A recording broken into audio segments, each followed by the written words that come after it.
जय सिया राम। ओम लक्ष्मीनाथ समारंभा नाथयामुनि मध्यमाम् अस्मदाचार्य पर्यन्तां वन्दे गुरु परंपरा। राम राम रटते रहो जब तक घट में प्राण, कभी तो दीन दयाल के भनक पड़ेगी खान। बोलिए सियावर रामचंद्र की जय, पवन सुत हनुमान की जय। तो आइए भगवान की दिव्यमयी कथा, परम पावन, जो हमारे जीवन को पवित्र करने वाली कथा है, ऐसी कथा में प्रवेश करेंगे। कल की कथा में हम सबने सुना कि भगवान शंकर जी और माँ पार्वती का विवाह हुआ। माँ पार्वती और भगवान भोलेनाथ कैलाश पर्वत पर विराजमान हैं। 6 मुख वाले कार्तिकेय जी महाराज का प्राकट्य हुआ, जो उस असुर का वध करते हैं। कुछ समय बीता है, उसके पश्चात बाबा भोलेनाथ वट वृक्ष के नीचे बड़े शांत भाव से आसन लगाकर बैठे हुए। माँ पार्वती ने देखा कि बाबा इतने सरल भाव में बैठे हुए हैं, तो मैया बाबा के पास पहुंच रहे हैं। आज बाबा जो माँ पार्वती को देखते हैं, तो उन्हें वाम अंग में आसन दिया बैठने के लिए। वाम अंग में आसन क्यों दिया? क्योंकि वो उनकी धर्म पत्नी है। अब आप कहेंगे पिछले जन्म में सती मैया थी, तब तो उन्हें सामने उन्होंने आसन दिया था बैठने के लिए, क्योंकि सती मैया को संदेह हो गया था कि ये भगवान कैसे हो सकते हैं।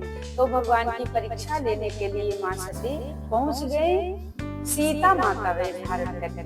इसलिए भोले बाबा कहते हैं कि जिन्होंने मेरी माँ का स्वरूप धारण किया, भला मैं उन्हें अपने पत्नी स्वरूप में कैसे स्वीकार कर सकता था। इसलिए उन्हें सामने आसन देते हैं बैठने के लिए। पर आज मैया पार्वती जब आती हैं, तो बड़े सहज भाव में देखकर मैया पार्वती बड़ी प्रसन्न होती हैं और बाबा भोलेनाथ ने वाम अंग में आसन देते हैं बैठने के लिए। अच्छा, इसके पहले हम सबने सुना कि बाबा भोलेनाथ के विवाह में बाबा के सर पर मणिधर सांप बिठाया गया था। ऐसा क्यों? मणिधर सांप बिठाने का जब जटाओं का मुकुट बनाया गया, उस पर विषधर सांप को बिठाया गया, क्यों? आप पिछले वीडियो में सुन सकते हैं कि बाबा भोलेनाथ का जब श्रृंगार हो रहा था, तो विषधर सांप को मुकुट के ऊपर बिठाया गया। जटाओं का जो मुकुट बनाया गया, उसमें विषधर सांप को बिठाया गया। ऐसा क्यों? क्योंकि विषधर सांप जो है ना, वो काल का स्वरूप है। इसलिए भगवान भोलेनाथ सर पर धारण करते हैं और ये हम सबको बताना चाहते हैं कि हमारे सर पर सदैव नित्य काल मंडरा रहा है, और ये काल कभी भी हमको डस सकता है। इसलिए संसार के लोगों, अभिमान पाल कर मत रखो। किस बात का अभिमान करोगे? इसलिए बाबा कहते हैं सरल हो जाओ, सहज हो जाओ, अहंकार छोड़ दो, अभिमान छोड़ दो, केवल भगवान के नाम का जाप करो, भगवान का भजन करो। इसी में तुम्हारा कल्याण है। अभिमान करने में कोई कल्याण होने वाला नहीं है। नहीं तो एक दिन काल आएगा, काल का मतलब सर्प, मौत आएगी और मौत अपना ग्रास बना लेगी और आप सदैव सदैव के लिए यहाँ से चले जाओ। इसलिए अभिमान का त्याग कर दो, अहंकार का त्याग कर दो। बस भगवान के नाम में, उनके चरणों में अपने मन को लगाओ। और आप सबने ये भी सुना होगा कि बाबा बाघंबर पहनते हैं। ऐसा क्यों? हम सबने सुना ना कि बाबा बाघंबर पहनाया गया और बाबा बाघंबर पहनते हैं। क्यों पहनते हैं? क्योंकि दुनिया वालों को बताना चाहते हैं कि ऐ दुनिया वालों, देखो जो कल तक जंगल का शेर हुआ करता था, आज वो हमारी कमर में बैठा हुआ है। इसलिए कभी अहंकार मत पालो, घमंड मत पालो कि मैं ये हूँ, मैं वो हूँ, मैं ये कर सकता हूँ, मैं वो कर सकता हूँ। कुछ नहीं कर सकते। एक दिन अंत समय आएगा और इस शरीर से प्राण जब निकल जाएंगे, इस शरीर को 4 लोग उठाएंगे और शमशान पर ले जाकर जला देंगे। कुछ नहीं बचेगा, केवल एक मुट्ठी राख बचेगी। अंततः हम सब राख बनने वाले हैं। इसलिए जब तक इस शरीर में प्राण है तब तक भगवान का भजन करें और नेक काम करते चले, सेवा का कार्य करते चले। पर हित कहते हैं दूसरों को परोपकार करें, दूसरों के लिए कुछ अच्छे कार्य करें, हित का कार्य करें। इसलिए बाबा कहते हैं कि ये जो धन है, दौलत है, इस पर ज्यादा अभिमान मत करो, ये सब यही रह जाएगा। बस इसीलिए बाबा बाघांबर पहनते हैं और संसार वालों को ये समझाना चाहते हैं कि एक दिन जैसे ये बाघ शेर जंगल का शेर हुआ करता था, आज कमर में बंधा है, उसी प्रकार तुम भी एक दिन राख बन जाओ, शमशान में पड़े रहोगे। बड़े बड़े आए और चले गए, सबका अस्तित्व मिट गया, पर उसका अस्तित्व, उसका नाम आज भी है। जिसने भगवान का भजन किया, भगवान का नाम लिया। बाबा भोलेनाथ की अद्भुत कथा है। भगवान की कथा का वर्णन किया ही नहीं जा सकता। भगवान का चरित्र समुद्र के समान है, जिसका था नहीं पाया जा सकता।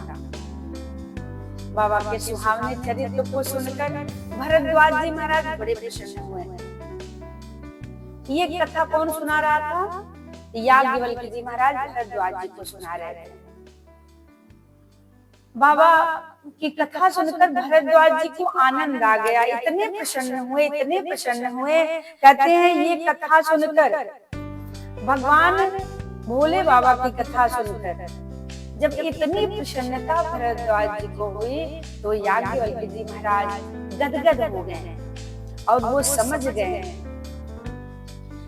क्योंकि भरद्वाज जी ने प्रश्न क्या किया था, पिछली वीडियो में आप सब सुने होंगे कि भरद्वाज जी ने प्रश्न किया था कि राम कवन प्रभु पूछहु तोहि, राम कवन प्रभु पूछहु तोहि, कहूँ बुझाई कृपा निधि मोहि, राम कवन प्रभु।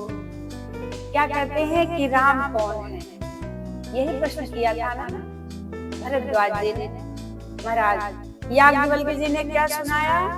बाबा शिव जी की कथा पूरी की पूरी सुना दी।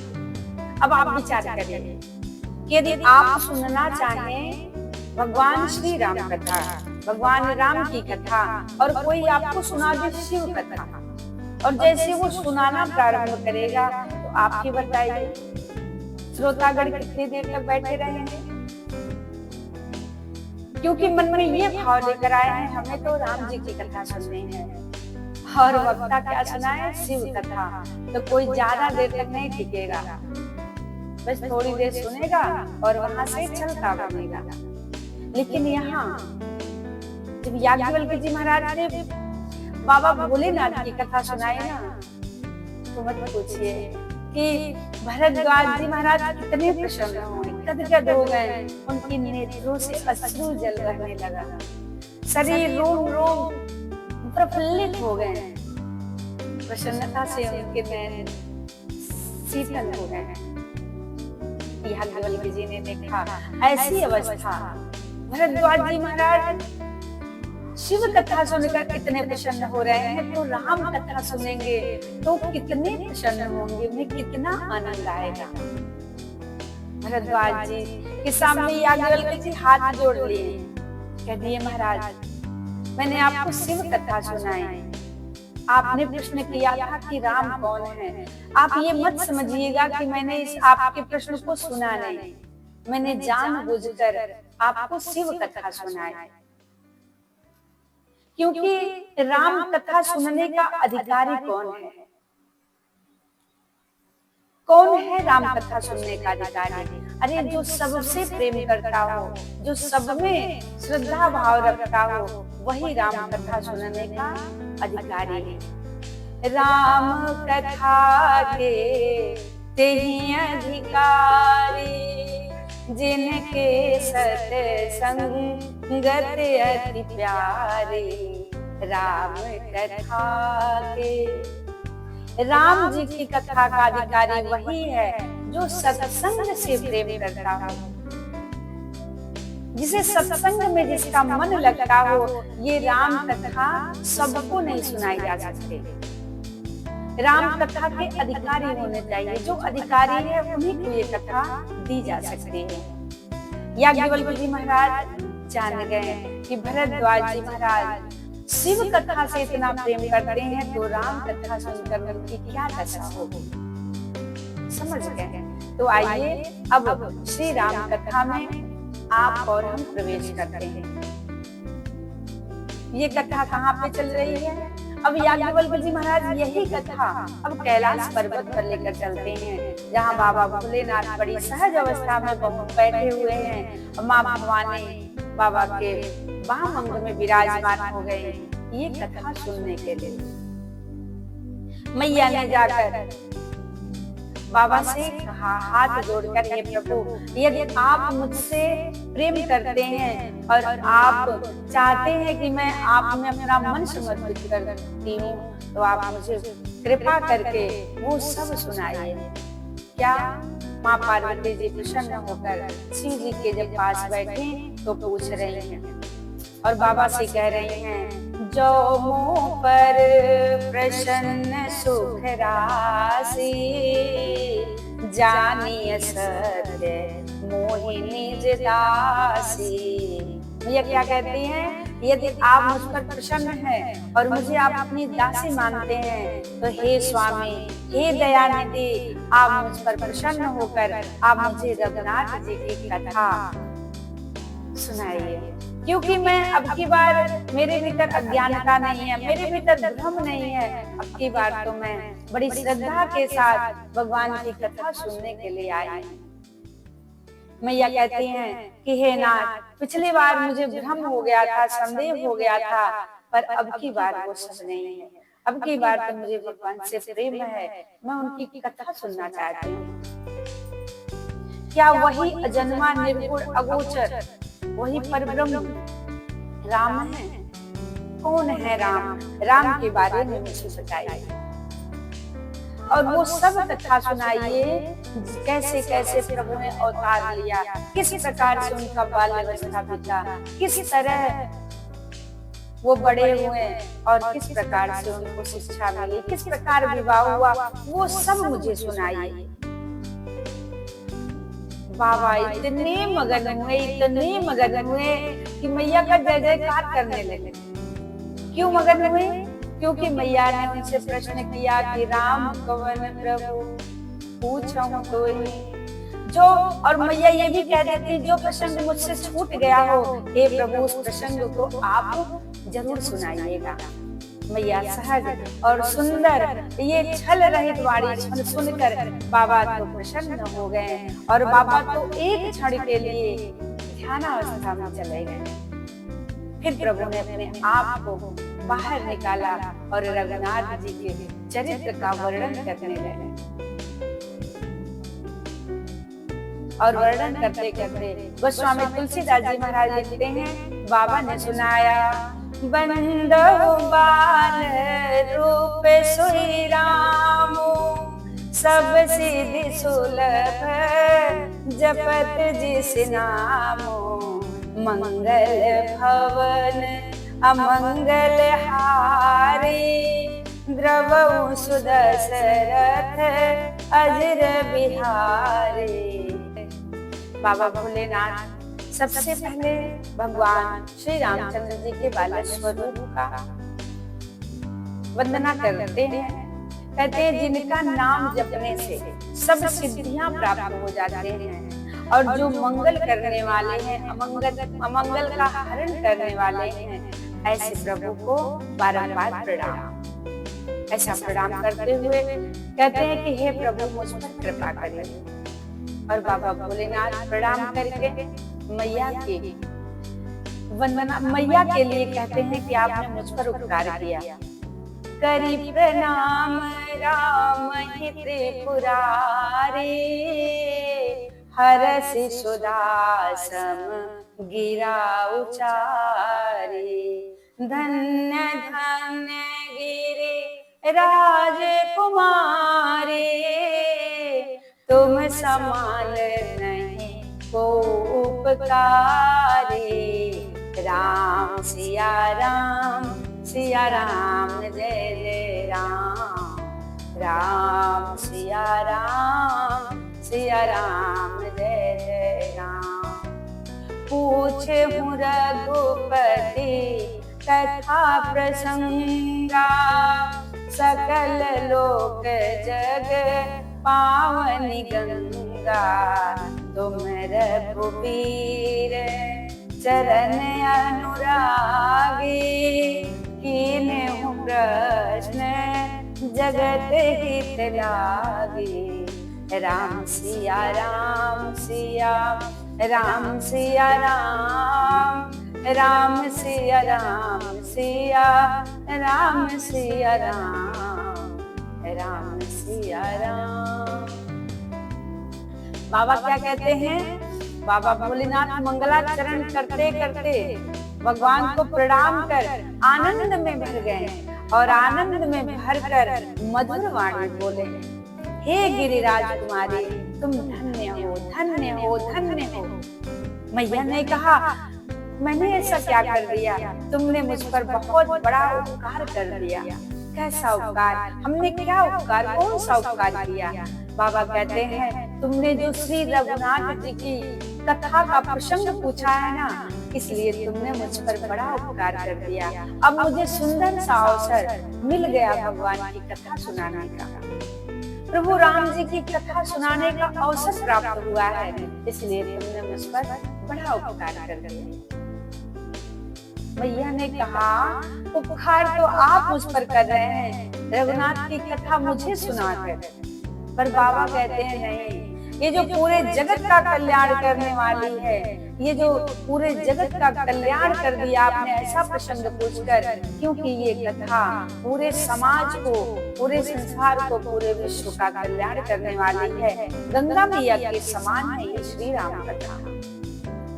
तुमने जगत का कल्याण कर दिया हे जगदम्बा, हे गिरिराज कुमारी। तुमने ऐसा प्रश्न पूछकर पार्वती तुम धन्य हो। ऐसे बाबा धन्यवाद देने लगे और कहते हैं, इस प्रसंग को कहने से और सुनने से सबका कल्याण होता है, सबका कल्याण होता है। ये ऐसा प्रसंग है कि जो इसे सुनाएगा अथवा जो इसे सुनेगा, उन दोनों का कल्याण हो जाएगा। इसलिए देवी, जिसने कभी अपने कानों से भगवान की कथा ना सुनी हो, उनके कान जानती हैं किसके समान है? सांप के बिल के समान है। गोस्वामी जी कहते हैं, जिन्हें हरि कथा सुनी नहीं काना, श्रवण रंग भवन समाना। नैनन संत दरस नहीं देखा, लोचन मोर पंख कर लेखा। नैनन संत। और कहते हैं, बाबा जानते हो कि जिसने अपने नेत्रों से भगवान के दर्शन नहीं किए, संतों के दर्शन नहीं किए, उनके नेत्र मोर पंख में बने नकली नेत्र के समान है। किसके समान है? मोर में बने नकली नेत्र के समान है। देखने में लगता है नेत्र है, पर वो असली नहीं, वो केवल दिखने के लिए होता है, पर उससे दिखाई नहीं देता है। बाबा कहते हैं जिन्होंने भगवान की भक्ति नहीं की है, जिनके हृदय में भगवान का कोई स्थान नहीं है और जिनका सिर प्रभु के सामने झुकता नहीं है, जो प्रभु के सामने प्रभु को देखकर जिनकी प्रभु के चरणों में जिनका सिर ना झुके, उनका सिर कुम्हड़े के समान है। और बाबा कहते हैं जो अपनी जिह्वा से भगवान का नाम नहीं लेता, जो राम नाम नहीं लेता, उनकी जिह्वा जो है ना वो तो जिह्वा नहीं है। जो भगवान के नाम ना ले वो तो मेढक के समान है, मेढक के जीव के समान है। ऐसी जिह्वा किसी काम के नहीं। और गोस्वामी जी लिखते हैं कि जिन हरि भगत हृदय नहीं आने, जीवित सब समान तिहि प्राणी। अरे जिनके हृदय में भगवान राम ना बसे हो, जिनके हृदय में भक्ति ना हो, भगवान के लिए कोई स्थान ना हो, वो तो जीवित नहीं है, वो तो मुर्दे के समान है। और कहते हैं जो ना करे राम गुण गाना, जी है सदा दूर जी है समाना। राम सिया राम सिया राम सिया राम, राम सिया राम सिया राम सिया राम, राम सिया राम।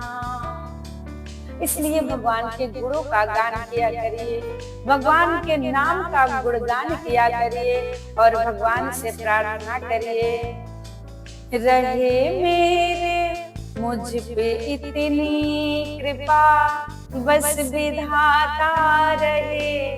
क्या प्रार्थना करना है? मुझ पे इतनी कृपा, बस विधाता रहे। राम का नाम होठों पे आता रहे। मुझ पे इतनी कृपा, बस विधाता रहे। राम का नाम होठों पे आता रहे। भोर से शाम तक राम का नाम हो, हर तरफ राम है, बस यही ध्यान हो।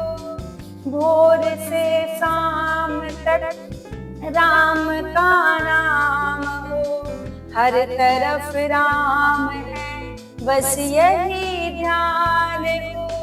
मेरा हृदय उन्हीं को बुलाता रहे। मेरा हृदय उन्हीं को बुलाता रहे। राम का नाम होठों पे आता रहे। मुझ पे इतनी कृपा, बस विधाता रहे। राम का नाम होठों पे आता रहे। राम के ही कथा में लगाऊं मैं मन, राम के ही भजन में हो जाऊं मगन। राम के ही कथा में लगाऊं मैं मन, राम के ही भजन में हो जाऊं मगन। राम चरणों से बस मेरा नाता रहे। राम चरणों से बस मेरा नाता रहे। राम का नाम होठों पे आता रहे। मुझ पे इतनी कृपा, बस विधाता रहे। राम का नाम होठों पे आता रहे। मेरी रसना प्रभु को पुकारा करे। मेरे नैना प्रभु को निहारा करे। मेरे नैना प्रभु को निहारा करे। राम के ही ये कंठ गीत गाता रहे। राम के ही ये कंठ गीत गाता रहे। राम का नाम होठों पे आता रहे। मुझ पे इतनी कृपा, बस विधाता रहे, राम का नाम होठों पे आता रहे, राम का नाम होठों पे आता रहे। इसलिए हमें नित्य भगवान से यही प्रार्थना करनी है कि बस आपका नाम जिह्वा पे रहे, आपका नाम ही दिन रात लेते रहे और भगवान की कथा नित्य सुनते रहे। तो ऐसी सुंदर सी पावन सी कथा जो सुनता है उसका कल्याण अवश्य होता है। और भगवान भोलेनाथ कथा सुना रहे हैं माँ पार्वती को और कहते हैं ये जो कथा है ना, ये सुंदर तारे के समान है। जो हमारे भीतर संदेह है, संशय रूपी पक्षी बैठा हुआ है, उसके लिए ये सुंदर तारे श्री राम कथा है। जो हमारे भीतर कौन सा पक्षी है? संदेह रूपी पक्षी। संदेह को मिटाने के लिए जैसे खेत में पक्षी बैठे होते हैं तो उनको भगाना हो तो हाथों से यदि ताली बजाई जाए तो पक्षी भाग जाते हैं। उसी प्रकार हमारे भीतर, आपके भीतर जो संदेह रूपी पक्षी बैठा हुआ है उसको भगाने के लिए केवल श्री राम कथा है। जो भगवान की कथा सुनेगा उसके भीतर से सारे संशय समाप्त हो जाएंगे, धीरे धीरे करके सब समाप्त हो जाएंगे। इस कलयुग रूपी वृक्ष को काटने के लिए श्री राम कथा कुल्हाड़ी का काम करती है। कहते हैं कि ऐसा प्रश्न कोई अज्ञानी व्यक्ति करे तो ठीक, पर आप ज्ञानी होकर ऐसा प्रश्न। बाबा ने कहा सगुन ही अगुन ही नहीं कछु भेदा, सगुन ही अगुन ही नहीं कछु भेदा, गावहि मुनि पुराण बुध वेदा। कहते सगुण और निर्गुण में कोई भेद नहीं है, वही निराकार ब्रह्म सगुण और साकार होकर अवतरित हो जाता है। सगुण और निर्गुण दोनों एक हैं, इसलिए बाबा ने कहा इसमें कोई भेद नहीं है। मैं ये आगे का प्रश्न करती हैं कि बाबा ये बताइए कि राम जी का अवतरण क्यों होता है, वो पर ब्रह्म अवतार लेकर क्यों आता है? तो भगवान भोलेनाथ कहते हैं कि भगवान का अवतार क्यों होता है, इसके अनेकों कारण हैं। तो आइए आज की कथा यहीं पर विश्राम लेती है। कल हम सब लोग सुनेंगे कि भगवान का अवतरण क्यों होता है। जय श्री राम।